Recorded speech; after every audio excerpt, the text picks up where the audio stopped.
C'est Maître Jean-Malice Lungala, avocat au barreau de Cassa Centrale, mais j'interviens ici surtout comme coordonnateur provincial de l'ONG Les Adèles, une structure qui s'occupe de l'accompagnement juridique et judiciaire des victimes de violences sexuelles et celles basées sur le genre.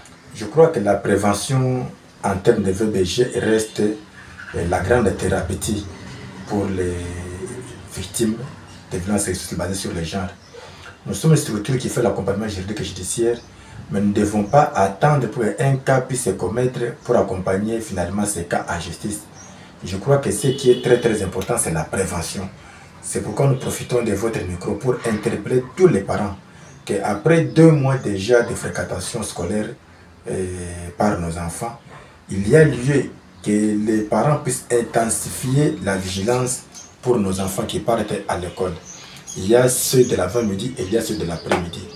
Ceux de l'avant-midi doivent savoir, ou soit les parents qui ont des enfants pour l'avant-midi, doivent savoir qu'au plus tard déjà 12h45, 13h, l'enfant est censé être à la maison.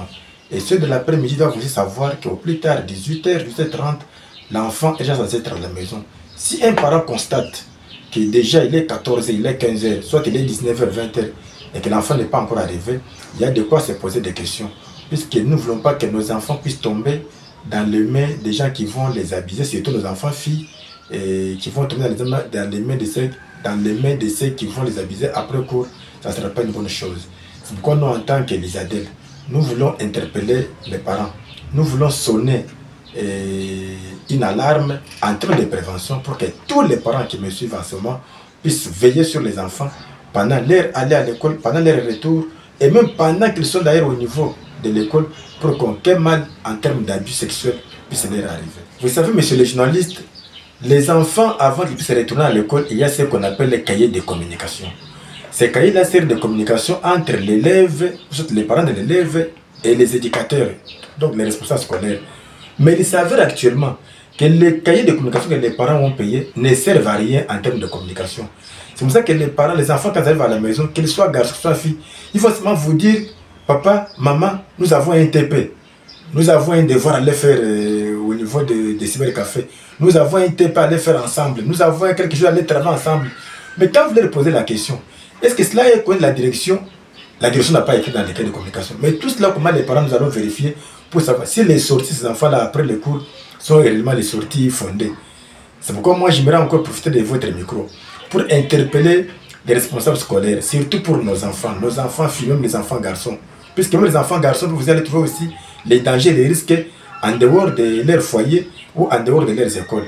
Quand il y a un TP, quand il y a quelque chose, ça doit être signalé dans les règles de communication pour que les parents puissent avoir l'amabilité de libérer les enfants en après-midi, pour ceux qui ont étudié en avant-midi, et de libérer les enfants en avant-midi pour ceux qui doivent avoir les cours en après-midi. Mais quand il y a un déficit de communication, comment nous, parents, nous allons savoir que l'enfant, sa sortie est fondée ou elle n'est pas fondée?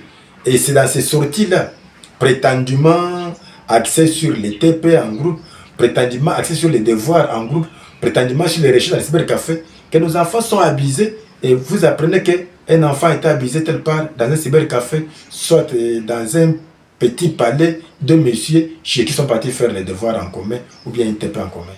Je crois que nous, en tant que structure qui milite aussi pour l'éducation des enfants, les TP entrent dans les programmes traditionnels des études pour les enfants. Les TP ne sont pas condamnés.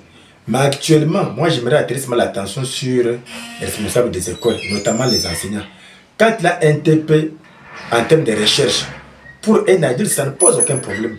Quand vous allez constater que déjà l'école primaire, ce sont les enfants, des moins déjà de 10 ans, moins de 12 ans. À l'école secondaire, vous allez trouver en 6e déjà les mineurs. Un enfant de 16 ans, 17 ans, il est déjà en 6e, mais il est toujours mineur. Le fait d'être en 6e, ça ne rend pas majeur. Alors moi je préfère, ou je propose à ce que les enseignants soumettent la question à la direction, quand il a un TP à aller faire, pour lequel il faut aller faire des recherches, qu'il y ait une mention expressément consignée dans les cahiers de communication. C'est pour mettre les parents dans la confiance et pour que les parents puissent garder un cordon ombilical avec l'enfant qui est sorti. Pour savoir présentement, il est dans un cybercafé, présentement il est où?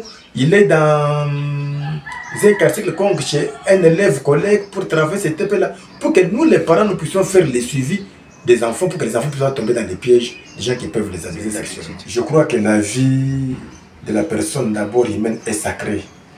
Et que nous ne sommes pas encore à l'époque où on pouvait vendre les enfants, les personnes, les produits de l'esclavagisme.